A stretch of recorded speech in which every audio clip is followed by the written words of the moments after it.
I still think VR is the future of gaming, because of course I do. But, 10 years ago, I said in 10 years, everyone will be playing VR games.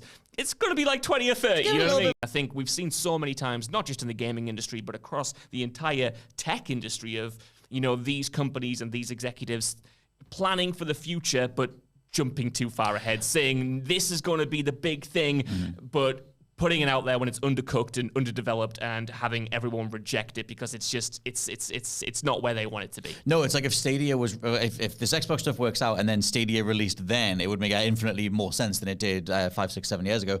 One thing is that on the hardware, on the technology side, Xbox streaming is like spot on. Like the resolution may take a dip, but the way that they do their servicing stuff, the responsiveness of controlling something is always there.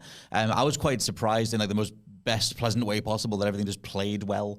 Maybe there was bits of compression bitrate stuff and like whatever, but it felt like it should. And I was like, that's like one of the main things to get over the hurdle. I think they've still got to overcome the Stadia adjacent negativity around game streaming. I'm not going to say this is going to work, right? I'm not saying I even like this, but I think if the rumors are true and that they're going to sell that next streaming platform for, what was it, Keystone thing. Yeah, I wonder are they even bothered about the fidelity, I don't think they are. Yeah, I think because again, it's with film. People now consume film and TV primarily through streaming, and it's only nerds and dorks like me who are like, actually, the bitrate and the compression, turn the motion smoothing off. Very good. Yeah. Let's just kill the motion.